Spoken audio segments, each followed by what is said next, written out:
everyone, in this lecture we are going to discuss about section formula. What is section formula? In section formula, let's suppose we have a line segment PQ. हमारे पास एक line segment है PQ. एक ऐसा point R जो PQ line segment को क्या करेगा, divide करेगा, या तो ये इसको इंटरनली डिवाइड करेगा एक्सटर्नली. अगर पॉइंट R PQ के कहीं P और Q के बीच में कहीं होगा तो वो उसको इंटरनली डिवाइड करेगा. This is internal division. और पॉसिबिलिटी ये भी हो सकती है कि R पॉइंट मेरा PQ के बाहर हो तो ये क्या होगा, एक्सटर्नल डिवीजन. तो फर्स्ट केस हम करेंगे इंटरनल डिवीजन, नेक्स्ट केस करेंगे हम एक्सटर्नल डिवीजन. तो वेक्टर के केस में हमने क्या किया है, P और Q दो पॉइंट्स लिए जिनके पोजीशन वेक्टर क्या है, OP and OQ. OP vector है A और OQ वेक्टर है B. तो लाइन सेगमेंट जो PQ है, R एक पॉइंट लिया जो इसको डिवाइड कर रहा है M/N में. ये इसको डिवाइड किस में कर रहा है, M/N. तो हम यहाँ लिख सकते हैं R divides PQ in the ratio M/N internally. ये इसको क्या कर रहा है, इंटरनली डिवाइड कर रहा है M/N में. तो OP वेक्टर क्या है, OP is A vector and OQ is B vector. अब इस ट्राइंगल में देखो, हमें क्या करना है, P और Q के पॉइंट्स निकाले. पोजीशन वेक्टर ये क्या है आपका, OR. इस जो ये ट्राइंगल है OPR में अगर हम ट्राइंगल लॉ लगाएंगे, OPR में अगर हम ट्राइंगल लॉ लगाएंगे तो हमें क्या मिलेगा, इन ट्राइंगल OPR क्या होगा, OP vector plus PR vector किसके इक्वल होगा, OR वेक्टर के. तो यहां से हमें PR की वैल्यू फाइंड आउट करनी है. तो PR कितना होगा मेरा, OR वेक्टर माइनस में OP वेक्टर. OR कितना है आपका, R वेक्टर. तो ये कितना है यहाँ से, R वेक्टर माइनस में A वेक्टर. तो PR की वैल्यू आ गई R vector minus A vector. Similarly in triangle, in the same way, in triangle ORQ में ट्राइंगल लॉ लगाएंगे तो हमें क्या मिलेगा, OR vector OR plus vector RQ which is equal to OQ. तो RQ कितना है, RQ की वैल्यू आएगी OQ माइनस में OR वेक्टर. तो RQ वेक्टर कितना हो गया, OQ. The value of OQ is B और OR की वैल्यू कितनी है, R. तो ये आ गया B माइनस R. अब देखो PR वेक्टर हमारे पास आया R minus A vector, RQ vector आया B माइनस R. अब जो ये R पॉइंट है ये P और Q को कितने रेशियो में डिवाइड कर रहा है, M/N में डिवाइड कर रहा है. तो हम जनरली इक्वेशन में क्या लिखते हैं, PR divided by QR is equal to M/N. But यहाँ वेक्टर है तो वेक्टर में हम ऐसा नहीं लिख सकते. वेक्टर में क्या होता है, उसकी डायरेक्शन भी होती है. तो हम क्या करेंगे, सिंपली तो PR जो वेक्टर है, PR वेक्टर, अब हमें ये देखना है कि कितने रेशियो में डिवाइड है. PR और RQ को इक्वल करने के लिए क्या करना पड़ेगा, PR और RQ को इक्वल करने के लिए क्या करना पड़ेगा, ये इक्वल तब होंगे, ये इसको M/N में डिवाइड कर रहा है, ये इसको N/N में डिवाइड कर रहा है. लेट्स सपोज हमारे पास एक क्वांटिटी है 2x, एक क्वांटिटी है 3x. तो इनको इक्वल करने के लिए क्या करना पड़ता है, इसको 3 से मल्टीप्लाई कर दो, इसको 2 से मल्टीप्लाई कर दो. सिंपली PR को इक्वल करने के लिए हमें क्या करना पड़ेगा, N से मल्टीप्लाई करना पड़ेगा. और RQ को इक्वल करने के लिए क्या करना पड़ेगा, M से मल्टीप्लाई करना पड़ेगा. ठीक है. तो NPR इज इक्वल टू हमारे पास क्या आ गया, MRQ. इसको हम ऐसे भी लिख सकते थे N/M RQ/PR, but this is a vector तो हम इसको प्रोपोर्शनल फॉर्म में नहीं लिखेंगे. तो हम इसको क्या करेंगे, इक्वल बनाने की कोशिश करें. तो NPR is equal to MRQ आ गया. हमारे पास PR की वैल्यू भी है और RQ की वैल्यू भी है. From equation 1 and 2 from equation 1 and 2 क्या मिलेगा, n इंटू में पी आर कितना है r minus A, m R Q कितना है b माइनस आर, सॉल्व करेंगे तो क्या मिलेगा N R minus N A vector M B vector minus में एम आर वेक्टर, तो ये आ जाएगा N R plus M R is equal to M B plus N A. तो यहाँ से आर वेक्टर क्या आ जाएगा M plus N M B vector plus N A vector, तो आर वेक्टर की वैल्यू कितनी आएगी, now R vector is equal to M B vector plus N A vector divided by M plus, this is your R vector की जो point R आपका divide कर रहा है एम पी और क्यू को एम रेशो एन, उसका position vector with respect O कितना होगा R is equal to M B plus N A M plus N. अगर हम इसको विजुलाइज करें तो क्या होगा, P जो है A है आपका, P क्या है P is your A vector and Q क्या है आपका OQ इज B और OP इज A। तो हम क्या करेंगे N को मल्टीप्लाई करेंगे A के साथ और M को मल्टीप्लाई करेंगे B के साथ, मीन्स अगर आपको M रेशो N गिवन है तो इनके अपोजिट ऑर्डर में N को मल्टीप्लाई करो A के साथ, M को मल्टीप्लाई करो B के साथ। ये आप ऑलरेडी 10 में पढ़ चुके हो section formula M B plus N A divided by M plus N. तो इंटरनल केस के रिजल्ट में हमें क्या मिलता है R vector is equal to M B vector plus N A M plus N. Now what is if R divide P Q externally, अगर R P Q को externally divide करेगा divides P Q externally, इससे पहले are ने P Q को divide किया था internally, अब सेकंड केस है if R divides P Q externally, ये आपका पी क्यू है, आर ने पी क्यू को क्या डिवाइड किया एक्सटर्नली डिवाइड किया with the ratio M N, M P के साथ एन क्यू के साथ, तो ये डिस्टेंस आपकी एम हो गई, ये डिस्टेंस आपकी एन हो गई। तो this is your A vector and this is your B vector. तो हम क्या करते हैं पी को कितने रेशियो में डिवाइड किया एम में, ये क्या आपका ए, तो एम की मल्टीप्लाई किससे करते हैं बी से और एन की मल्टीप्लाई किससे करेंगे ए से। इंटरनली के केस में प्लस आता है और एक्सटर्नली के केस में क्या आता है माइनस। तो यहाँ से फॉर्मूला क्या बनेगा M B vector minus N A vector is equal to M minus. Internally के केस में ये क्या था R vector is equal to M B vector plus N A vector M minus N. अब एक क्वेश्चन आता है कि अगर आर जो पॉइंट है पी क्यू को इक्वली डिवाइड करे, इक्वली का मतलब क्या होगा मिड पॉइंट कब होगा जब एम और एन की वैल्यू क्या होगी, एम और एन क्या हो जाएगा मेरा इक्वल। स्पेशल केस देखते हैं if M is equal to N, अगर M is equal to N हो जाता है तो M is equal to N का मतलब क्या है, ये आपका P है, ये आपका Q है, this is P, this is O and this is Q। तो R इसके कहीं मिड में होगा, ये आपका OR हो गया। तो ये क्या होगा M और N इक्वल कब होंगे जब ये इसके मिड पॉइंट पे होगा। तो M और N की वैल्यू R वेक्टर क्या था M B vector plus N A vector divided by M plus N था। R वेक्टर क्या है M B vector plus N A vector M plus N, ये था इंटरनल, क्योंकि अब R इसके सेंटर में है तो इंटरनल के लिए फॉर्मूला क्या है M B vector plus N A vector M plus N. तो मिड पॉइंट के लिए क्या होगा m की वैल्यू n के इक्वल होगी, तो इसमें पुट करेंगे तो क्या मिलेगा r vector is equal to M B vector plus M A vector divided by m plus n,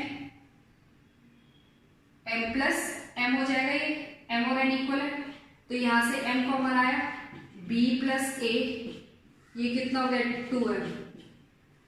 तो मिड पॉइंट फॉर्मूला क्या आ गया r vector is equal to a vector plus b vector by 2, this is the mid point formula.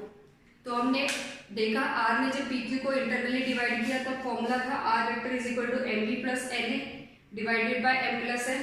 जब ये इसको externally divide कर रहा है तो formula M B vector minus N A M minus N. अगर m और n की वैल्यू इक्वल हो जाएगी, r जो है p और q के एग्जैक्ट सेंटर में आ जाए तो उसको हम क्या बोलेंगे mid point formula, the value of R vector is equal to A vector plus B vector. Now there are two questions related to this concept. तो इंटरनली, एक्सटर्नली और मिड पॉइंट फॉर्मूला, यहाँ से हमारे 3 फॉर्मूले ड्राइव हुए. First is R divides PQ internally. तो ये क्या होगा, R vector is equal to MB vector plus NA vector M plus N. अगर ये एक्सटर्नली डिवाइड करेगा तो फॉर्मूला बनेगा MB vector minus NA vector divided by M minus N. Now question is find the position vector of the R which divides the line joining 2 points P and Q whose position vector are this. First है internally. Question करते हैं. First is internally. Internally के case में क्या होगा, ये आपका P point है. P के पोजीशन वेक्टर क्या दे रखे हैं, I cap plus 2j cap minus k cap. Next this is Q. Q क्या है, minus I cap plus j cap plus k cap. अब P से Q ये जो एक लाइन सेगमेंट है, एक पॉइंट R है जो इसको डिवाइड कर रहा है. तो हमें R का पोजीशन वेक्टर निकालना है. हमें क्या निकालना है, R का पोजीशन वेक्टर निकालना. तो रेशियो कितना गिवन है, ये इसको 2:1 में डिवाइड करते हैं.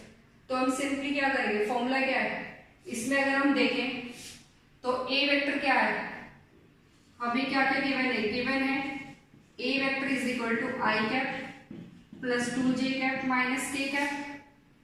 और B वेक्टर क्या है, minus I cap plus j cap plus k cap. This is B vector and the value of M is 2 and N is 1. तो फॉर्मूले में पुट करेंगे. फॉर्मूला क्या है इंटरनली के लिए, R vector is equal to M. R vector क्या होगा हमारा, M into this 2 into B, M into B, 2 into फॉर्मूले में पुट कर दो MB plus NA M plus N. तो ये क्या आएगा, M कितना है 2, B वेक्टर कितना है minus I cap plus j cap plus k cap plus N कितना है 1, A कितना है I cap plus 2j cap minus k cap M plus N. 2 plus 1 तो ये कितना है minus 2I plus 2j plus 2k plus I cap plus 2j cap minus k cap divided by 3. तो minus 2I plus I minus I 2j plus 2j plus 4j 2k minus k plus k divided by 3. This is R vector. Next, if R divides PQ externally, अगर ये इसको externally divide करेगा, question number 1 है ये. अगर ये इसको externally divide करेगा तो externally के केस में आपने सिंपली क्या करना है, फॉर्मूला लगाना है MB vector minus NA vector M minus. जैसे ये प्रोसेस किया है, प्रोसीड किया है, ऐसे ही आपको इसको प्रोसीड करना है. ठीक है, बस साइन क्या आएगा आपका, माइनस क्या आएगा. बस ये याद रखना कि 2 की मल्टीप्लाई होगी Q वाले पोजीशन वेक्टर के साथ और 1 की मल्टीप्लाई होगी P के, मींस अपोजिट. 2 की Q के साथ और 1 की P के साथ. ये था आपका इंटरनली और एक्सटर्नली का केस. नेक्स्ट है position vector of the mid point of this. तो मिड पॉइंट के लिए फॉर्मूला क्या होता है, क्वेश्चन नंबर 2 का सोल्यूशन अगर हम देखें तो मिड पॉइंट फॉर्मूला क्या होता है, mid point of R vector क्या निकलता है हमारे पास, A vector plus B vector divided bye 2. तो यहां से ये क्या होगा, OP vector plus OQ vector divided bye 2. तो ये आ जाएगा OP vector plus OQ vector divided bye 2. OP कितना होगा 2I cap plus 3j cap plus 4k cap plus 4I cap plus j cap minus 2k cap divided by 2, तो यहाँ से value आ जाएगी 6i cap plus 4j cap plus 2k cap divided by 2। तो अगर हमें सेक्शन फॉर्मूला निकाला है बाय इंटरनली और एक्सटर्नली, तो formula is R vector is equal to M B plus N A M plus N, और एक्सटर्नली के case में माइनस आता है। इंटरनली में क्या है, A vector plus B vector by 2, जो भी आपको दो पोजीशन वेक्टर गिवन है उनको ऐड करके डिवाइडेड बाय 2 कर दो। अगर हम यहाँ से देखें 2 कॉमन आएगा, 2 से डिवाइड करोगे तो ये आएगा 3i cap plus 2j cap plus k cap. Next is direction cosines and direction ratios. Direction cosines, as its name indicates, means it gives direction in the form of cos angles. In the form of cos angles, direction cosines means we have directions in the form of cos angles. So direction ही किसको देगा, vectors को. If we want to locate our vectors in 3D, अगर हमें अपने vectors को 3D में locate करना है तो वो किसकी हेल्प से करेंगे, डायरेक्शन कोसाइंस की हेल्प से। कैसे फॉर्म करेंगे देखो, let's suppose this is a 3D system, ये 3D है, this is x axis, this is y axis and z axis, this is x y and z। We have a point P, ये आपका point P है, ठीक है। O से P, this is a position vector of P with respect to O। तो P के let's suppose coordinates है x, y, z। तो डायरेक्शन कोसाइन क्या होगा, let's suppose alpha is the angle made by OP with the positive direction of x axis. P ने x की direction में, positive direction में कौन सा एंगल फॉर्म किया, अल्फा। P ने OY एक्सिस के साथ कौन सा एंगल फॉर्म किया है, बीटा, और OP ने Z एक्सिस के साथ कौन सा एंगल फॉर्म किया, gamma. Let's suppose OP makes an angle alpha with the positive direction of O axis and OP makes an angle beta with the positive direction of OY axis and OP makes an angle with the positive direction of OZ. Positive angle means angle in the anti-clockwise. अब यहाँ देखो OP ने x axis के साथ कौन सा form किया angle, alpha, this is alpha. OP ने y एक्सिस के साथ कौन सा एंगल फॉर्म किया, बीटा। OP ने z एक्सिस के साथ कौन सा एंगल फॉर्म किया, gamma.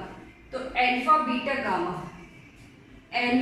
Beta gamma are the direction angles, these are known as direction angles, these are the direction angle. If we are taking cos of these means cos alpha, cos beta, cos gamma, then these are known as cosine angle. Cos alpha, cos beta, cos gamma, ये क्या हो जाएंगे, direction cosines. ये क्या हो जाएंगे, direction cosines. तो direction cosines क्या होते हैं, if alpha beta gamma are the angles which a vector OP makes with positive direction of OX, OY, OZ respectively, then cos alpha, cos beta, cos gamma are known as direction ratios of OP. तो alpha beta gamma क्या है, ये direction angles है, और ये cos alpha, cos beta, cos gamma क्या होंगे, हमारे डायरेक्शन कोसाइंस हो। इनकी वैल्यू कैसे निकलती है वो देख। We have 3D system, x coordinate, y coordinate and z coordinate. If we are taking x here, then we go to anti clockwise for y। अगर आपने x यहाँ लिया है तो एंटी क्लॉकवाइज चलेंगे, y यहाँ मिलेगा, उसके एंटी क्लॉकवाइज z मिलेगा। अगर x यहाँ लेंगे तो anti clockwise y then z, अगर x यहाँ लेंगे तो anti clockwise y and z, ठीक है। और x y z आपके क्या है, म्यूचुअली परपेंडिकुलर हो गए। This is a 3D system in which a point P, here a point P having coordinates x, y, z। This is your origin O से P, this is a position vector OP, this is a position vector OP having position vector R। तो हमने P एक point ले लिया 3D space में, तो P का O के साथ जो पोजीशन वेक्टर बनेगा वो क्या होगा, OP वेक्टर, जिसको नाम दे दिया R वेक्टर। अब देखो O से अगर यूनिट वेक्टर में हम ऑलरेडी पढ़ चुके हैं, O से अगर हम x एक्सिस, ये क्या है आपका x एक्सिस की डायरेक्शन में जो यूनिट वेक्टर होता है which is known as i cap, y axis की डायरेक्शन में जो यूनिट वेक्टर होता है which is j cap, and Z axis की डायरेक्शन में जो यूनिट वेक्टर होता है वो के कैप होता है, ठीक है। अब हमने क्या करना है, हमें ओ आर लेंथ चाहिए इसकी, तो कैसे कैलकुलेट करेंगे, ये हम ऑलरेडी यूनिट वेक्टर के केस में कर चुके। अगर यहाँ से एक परपेंडिकुलर ड्रॉ करें, ठीक है, let's suppose this is a point A, this is a point A, this is a point A dash B, ये हो गया बी डैश, और let's suppose this is a C. तो अगर इस ट्राइंगल की अगर हम बात करें, in triangle O A dash, in triangle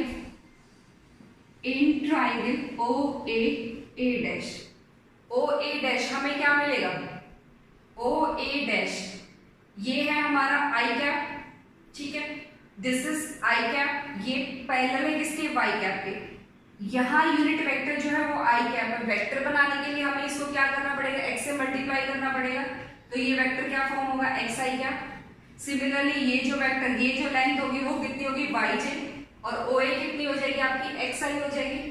तो यहाँ से हमें क्या मिलेगा, this plus this, O A dash कैसे निकालोगे, O A dash is equal to, O A dash is equal to O A plus A dash. तो ओ ए की वैल्यू कितनी है, X I cap, A dash की value कितनी है, A dash, this is parallel to this Y J cap, ठीक है। अगर हमें ओ ए डैश के मैग्नीट्यूड की बात करनी है, ओ ए डैश के मैग्नीट्यूड की अगर हम बात करें तो ये क्या होगा, अंडर रूट ऑफ एक्स का स्क्वायर प्लस वाई का स्क्वायर, ठीक है। तो यहाँ से हमारे पास ओ ए डैश आ गया, ओ ए डैश की लेंथ कितनी आ गई, ओ ए डैश आ गया, सिर्फ अगर मैग्नीट्यूड की बात करेंगे तो X square plus Y square का अंडर रूट, तो ये लेंथ आ गई हमारे पास, this length is under root of x square plus Y square, ठीक है। अब हम इसकी बात करेंगे, हमें क्या चाहिए, ओपी चाहिए, ओपी वेक्टर चाहिए, तो ये क्या होगा, O A dash plus A P dash. अगर हम in triangle O A dash P की बात करें तो हमारे पास क्या होगा, O A dash vector plus A dash P vector is equal to O P vector, is equal to O P vector. ये कितना होगा, this is parallel to Z, तो ये क्या होगा, जेड के कैप, ये क्या हो जाएगा, जेड के कैप। ये डिस्टेंस कितनी निकली थी हमारी, under root X square plus Y square, ये डिस्टेंस कितनी है, under root X square plus Y square. तो ओपी अगर हमें निकालना है तो ओपी का मैग्नीट्यूड अगर हम बात करें वो कितना होगा, under root of x square, this square plus this square plus this square, X square plus Y square plus Z square. तो यहां से हमारे पास ओपी आर वेक्टर आ गया, under root of x square plus Y square plus Z square, R का model, ठीक है।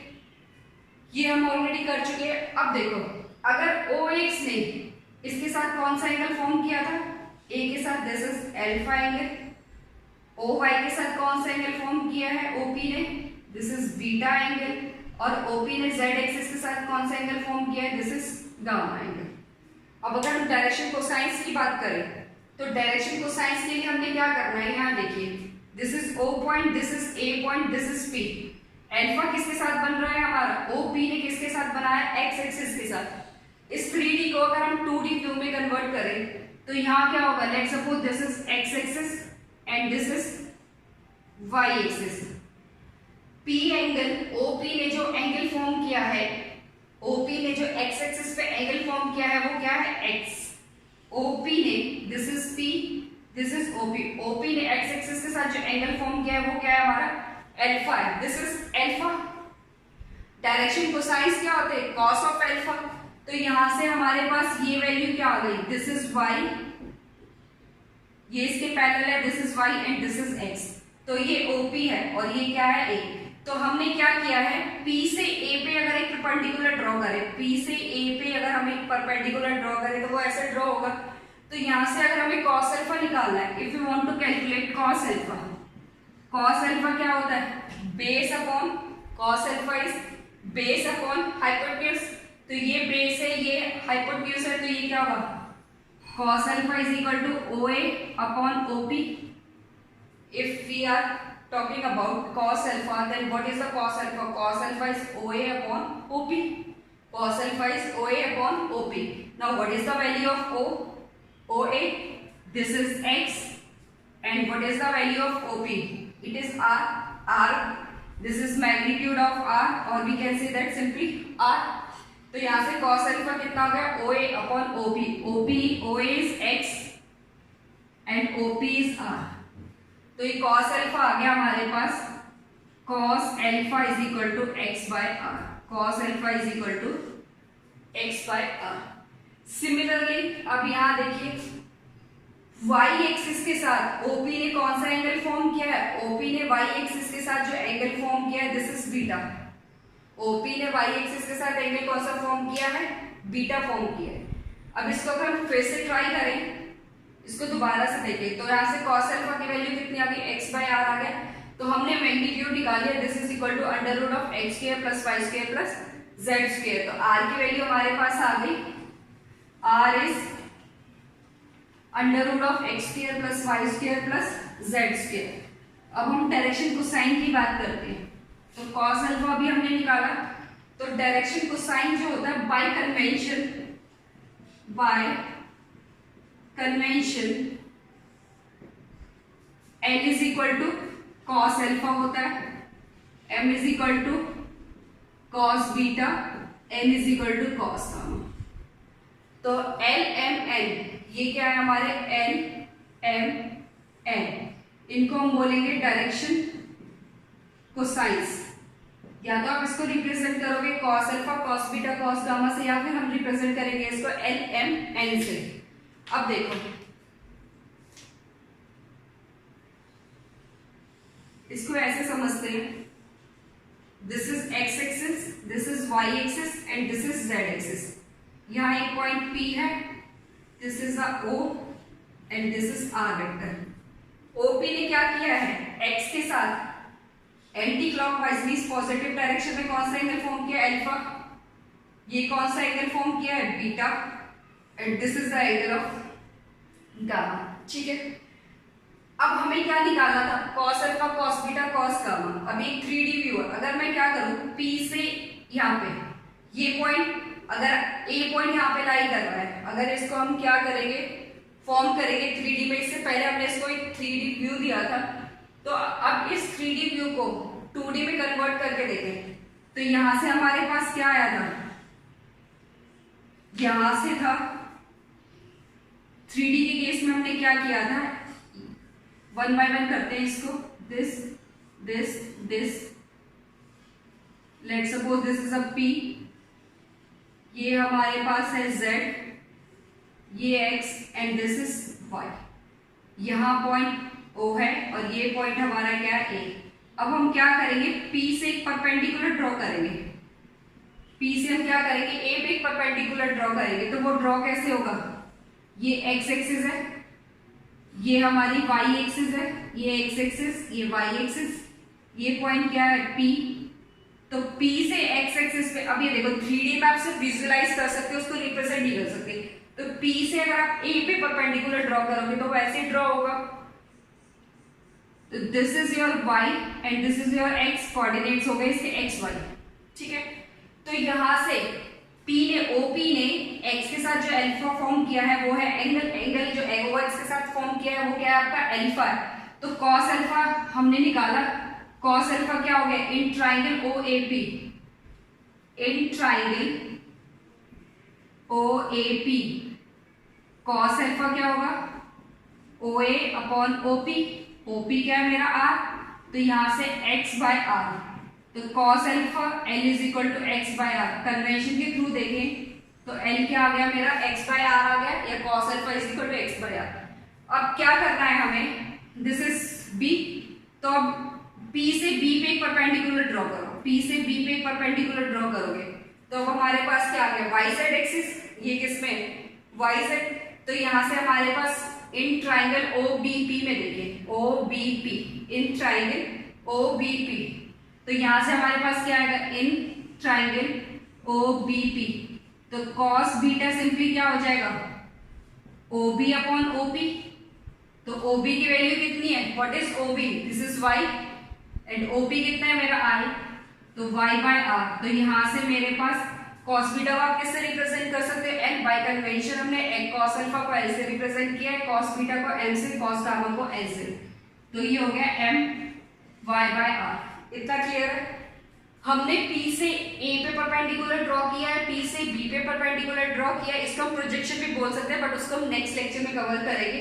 अब सिमिलरली ये पॉइंट C हो गया, तो P से C पे हमने परपेंडिकुलर ड्रॉ किया है, P से C पे क्या है परपेंडिकुलर ड्रॉ किया है, तो हमारे पास ट्राइंगल क्या बनेगा, OPC, triangle in triangle O, कौन सा है ट्राइंगल हो गया ये OCP, ट्राइंगल इज OCP, क्या होगा cos गामा, एंगल क्या फॉर्म किया है इसने, इसके साथ जो एंगल OP ने z एक्सिस के साथ जो एंगल फॉर्म किया है वो हमारा क्या है गामा, y एक्सिस के साथ बीटा और इसके साथ अल्फा, तो हमने एंगल ले लिया cos गामा, तो यहां से हमारे पास cos गामा क्या होगा OC by OP, what is OC, OC is z, what is OP, OP is r, तो ये कितना आ गया z बाय r, तो यहां से अगर हम देखें n की वैल्यू क्या है z बाय r, तो डायरेक्शन कोसाइंस हमारे पास क्या आ गए, डायरेक्शन कोसाइंस आ गए L is equal to x by r, L is equal to x by r, M is equal to y by r और L is equal to z by r, these are the direction cosines, these are the direction cosines। अब यहां से अगर हम check करें x is equal to LR,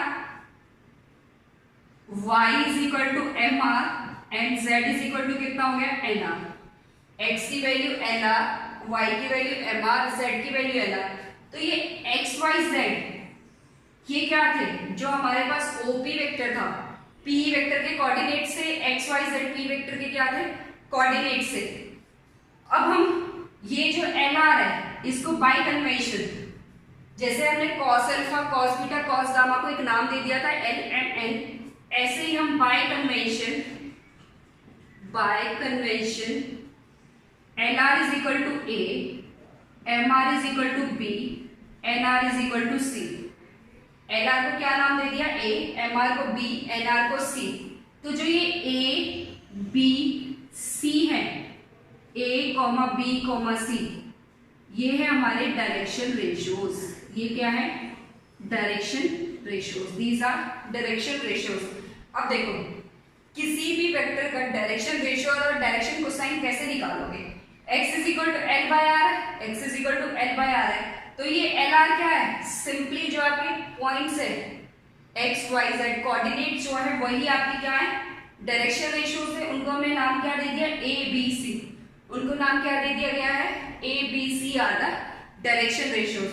और अगर हमें डायरेक्शन कोसाइन निकालना है तो डायरेक्शन कोसाइन को यहाँ पर रिप्रेजेंट करेंगे हम L M N से, और फिर हम रिप्रेजेंट कर सकते हैं उसको cos alpha, cos beta and cos gamma. अब यहाँ से L इज इक्वल टू क्या आ गया x by r, M is equal to y by r, N is equal to z by r, तो हमारे पास दो रिजल्ट आए, एक तो ये है आपका, इसको आप cos अल्फा भी लिख सकते हो, cos बीटा भी लिख सकते हो और cos गामा भी लिख सकते हैं, ठीक है। अब देखो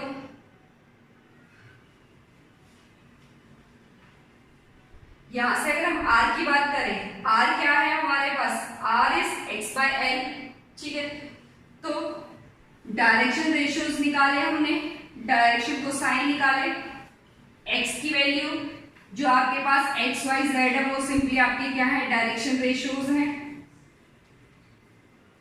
तो हमारे पास एक टर्म आई डायरेक्शन कोसाइंस, इसको हम क्या लिख सकते हैं cos अल्फा या फिर L, cos अल्फा भी नाम दे सकते हो, L भी नाम दे सकते हो, वो किसके इक्वल आया x by r, cos beta is equal to M is equal to y by r, cos gamma is equal to N which is equal to z by r, ठीक है। अब यहां से देखो this is equation 1, this is equation 2, equation 3, तो हम first second third को add square करके ऐड करें तो हमें क्या मिलेगा, cos square alpha plus cos square beta plus cos square gamma is equal to x square by are square, y square by are square plus Z square by are square. ठीक है, और यहां से हमारे पास ये कितना आ गया, R square is equal to x square plus Y square plus Z square. What is this, this is magnitude of R square, तो इसको हम क्या लिख सकते हैं, R square by are square. तो एक रिजल्ट आया हमारे पास, cos square alpha plus cos square beta plus cos square gamma is equal to 1 होता है। Cos alpha cos beta cos gamma को हम किससे रिप्रेजेंट कर सकते हैं, एल एम एन से, या फिर इसको लिखेंगे L square plus M square plus N square is equal to 1। This is the important result. तो L square plus M square plus N square की वैल्यू कितनी होती है, 1। Cos square alpha plus cos square beta plus cos square gamma क्या होता है हमारा, 1। तो ये तो है हमारे डायरेक्शन कोसाइंस। ये क्या है, डायरेक्शन कोसाइंस। और डायरेक्शन रेशियो की बात करेंगे तो a, b, c ये क्या होंगे हमारे डायरेक्शन रेशियोज। तो क्वेश्चन में हमें क्या गिवन होगा, वेक्टर गिवन होगा, हमसे पूछा जाएगा उसके डायरेक्शन कोसाइन और उसके डायरेक्शन रेशियोज क्या है। तो डायरेक्शन रेशियोज सिंपली क्या होंगे, जो भी हमारे पास वेक्टर गिवन होगा उसके आई कैप जे कैप के कैप के जो भी कोफिशिएंट्स होंगे वो किससे रिप्रेजेंट होंगे, ए बी सी से, वो आपके डायरेक्शन रेशियोज होंगे। और x डिवाइडेड बाय r जो भी उस वेक्टर का मैग्नीट्यूड होगा, x divided by r, y divided by r, z divided by r कर देंगे। अब क्वेश्चन ट्राई करते हैं। Basis on the basis of your direction cosines and direction, find the direction ratios and direction cosines of the vector joining the points. We have 2 points A and B. Now we have to calculate the direction cosines and direction ratios for the vector joining these points.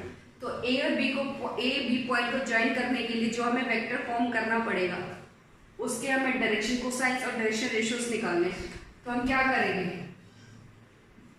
Late R be the vector, let R vector represents, हम क्या करेंगे, एक vector ले लिया R vector, let R vector represents AB vector.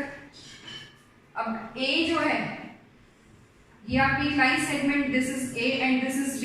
ये जो vector है ये है आपका R, पॉइंट्स है 1, 2, -3 और इसके पॉइंट्स है -2, 1। तो वेक्टर ज्वाइनिंग 2 पॉइंट्स हम प्रीवियस वीडियोस में कर चुके हैं। तो हम कैसे निकालते हैं 2 पॉइंट्स को ज्वाइन करने वाला vector, x2 - x1 plus y2 - y1 j cap plus z2 - z1 k cap. तो यहां से हमारे पास ए बी वेक्टर क्या फॉर्म होगा, A B vector is equal to -1 i cap plus -2 j cap plus 1 + 3 k cap. बच्चों ये जो वीडियोस है आपकी first part, second part, third part, ये आपके इंटरलिंक्ड है। इससे पहले वाली जो वीडियो थी उसमें हमने यूनिट वेक्टर, पोजीशन वेक्टर और दो पॉइंट्स को ज्वाइन करने के लिए आप वेक्टर कैसे फॉर्म करोगे ये सब बताया था। आपको पहले वो सब पढ़ना है, उसके बाद इस वीडियो को देखा। तो यहाँ पे हमने फॉर्म कर लिया ए बी वेक्टर। तो ए बी वेक्टर क्या बना हमारे पास, formula is x2 - x1 I cap. A B vector अगर निकालोगे तो जो लास्ट में पॉइंट है बी पॉइंट में से ए पॉइंट को माइनस करना है। अगर आपने निकालना है बी ए वेक्टर तो बी ए वेक्टर कैसे निकालोगे, ए माइनस में बी करोगे। अगर आप ए में से बी को माइनस कर दोगे तो बेटा डायरेक्शन चेंज हो जाएगी, वेक्टर की मैग्नीट्यूड पे इफेक्ट नहीं आएगा बट वेक्टर की डायरेक्शन चेंज हो जाती है। तो यहां से हमारे पास क्या आया, -2 i cap -2 -4 j cap plus 4 k cap. This is A B vector, इसको हमने नाम दे दिया था आर वेक्टर। अब उसके बाद मैग्नीट्यूड की अगर हम बात करें ए बी वेक्टर की तो वो क्या होगा, दिस का स्क्वायर प्लस दिस का स्क्वायर प्लस दिस का स्क्वायर, -2 का स्क्वायर -4 का स्क्वायर प्लस 4 का स्क्वायर। तो यहां से हमारे पास आया 4 + 16 और ये कितना हो गया 60, 32 + 4 √36 विच इज इक्वल टू 6। तो हमारे पास r की जो वैल्यू आ गई है वो क्या आ गई, 6 आ गई। जो AB वेक्टर है इसका मैग्नीट्यूड कितना निकल के आया, 6। अब क्वेश्चन में पूछा है direction ratios and direction cosines, तो डायरेक्शन रेशियोज क्या होंगे, डायरेक्शन रेशियोज क्या होते हैं, A, B, C, तो वो क्या होंगे आपके, ये क्या है -2, -4 +4, तो I का जो कोफिशिएंट है वो -2, J का कोफिशिएंट -4, A का कोफिशिएंट कितना है 4। तो यहाँ से वैल्यूज कितनी आ जाएगी, A की वैल्यू कितनी होगी -2, B की वैल्यू कितनी होगी -4 और C की वैल्यू कितनी होगी 4। These are the direction ratios, ये क्या है आपके डायरेक्शन रेशियोज है। अब हम बात करेंगे डायरेक्शन कोसाइंस की, डायरेक्शन कोसाइंस। तो डायरेक्शन कोसाइंस को हम कैसे रिप्रेजेंट करते हैं, L, M, N से। L की वैल्यू कितनी है x/r, L की वैल्यू कितनी है x/r। x कितना है यहाँ पे, हेयर x इज -2, y कितना है j और z कितना है k। अगर हम चेक करें here x is equal to -2, y is equal to -4 and z is equal to 4, तो फॉर्मूला में क्या होता था x² + y² + z²। तो ये कितना आ जाएगा, L की वैल्यू आ जाएगी -2 और R की वैल्यू कितनी है 6, -2/6 which is equal to -1/3। And कितना होगा y/r which is equal to -4/6 -2/3। Next is n z/4 which is equal to 4/6 2/3। So therefore direction cosines कितने हो जाएंगे हमारे, -1/3 -2/3 एंड 2/3। ये हो गए डायरेक्शन कोसाइंस। ये कितने हो गए हमारे डायरेक्शन कोसाइंस। डायरेक्शन रेशियो में हमें क्या करना है, डायरेक्शन रेशियोज के लिए जो आपका I cap, J cap, K cap के कोफिशिएंट्स है उनको लिखना है, और डायरेक्शन कोसाइन के केस में L की वैल्यू निकालनी है तो x/r, M की वैल्यू निकालनी है y/r, Z की वैल्यू निकालनी है तो ये कितना, N की वैल्यू निकालनी है तो ये कितनी हो जाएगी z/r। तो L, M, N हमारे डायरेक्शन कोसाइंस है, A, B, C क्या है डायरेक्शन रेशियोज। अगर आपसे पूछा जाए ये आपका वेक्टर है, दिस इज योर वेक्टर, ठीक है, scalar components and vector components, नाम से ही पता चल रहा है स्केलर, तो स्केलर का मतलब क्या होगा, -2 -4 +4, तो ये आपके क्या होंगे स्केलर कंपोनेंट्स, ये क्या होंगे हमारे स्केलर कंपोनेंट्स। और वेक्टर कंपोनेंट्स की बात करें तो वेक्टर का मतलब क्या होता है, मैग्नीट्यूड के साथ साथ उसकी डायरेक्शन भी हो, तो वेक्टर कंपोनेंट्स क्या हो जाएंगे -2i -4j 4k। किसी क्वेश्चन में अगर आपसे scalar components and vector components पूछे जाएंगे तो हम कैसे निकालेंगे, स्केलर कंपोनेंट्स का मतलब होता है सिर्फ मैग्नीट्यूड, कोई भी वेक्टर गिवन है उसकी वैल्यू क्या है वो है स्केलर कंपोनेंट। अगर आपसे पूछा जाएगा वेक्टर कंपोनेंट्स क्या है तो आप क्या करोगे, मैग्नीट्यूड के साथ साथ डायरेक्शन भी लोगे। Let suppose let A vector is equal to A1i cap plus A2j cap plus A3k cap, ठीक है। तो हमें निकालना है scalar component, scalar components of A क्या होगा, scalar components of A is equal to these are A1 A2 A3। Scalar components क्या हो जाएंगे मेरे A1 A2 and A3। Now what is vector components, vector components of A ये क्या होंगे A1i cap A2j cap A3k cap. These are the vector components and these are the scalar components, ठीक है। Scalar component में सिर्फ क्या करना है, आपने मैग्नीट्यूड लेना है, वेक्टर कंपोनेंट्स में मैग्नीट्यूड के साथ साथ डायरेक्शन भी जाएगा। For example let A vector is equal to 3i cap plus 4j cap minus k cap है, ठीक है। तो हम क्या लिखेंगे, scalar components of A vector क्या क्या हो जाएंगे 3, 4 एंड -1। वेक्टर कंपोनेंट्स क्या होंगे?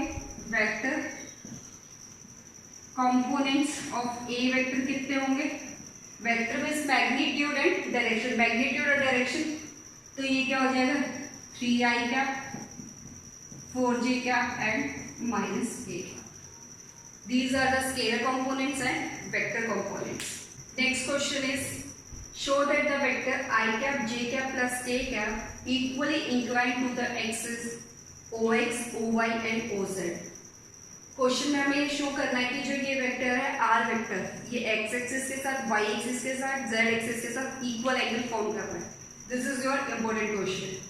अभी हमने क्या किया था, जब direction cosines and direction ratios निकाले थे, alpha beta gamma are the direction angles which p vector means OP vector makes with x axis, y axis and z axis in the positive direction।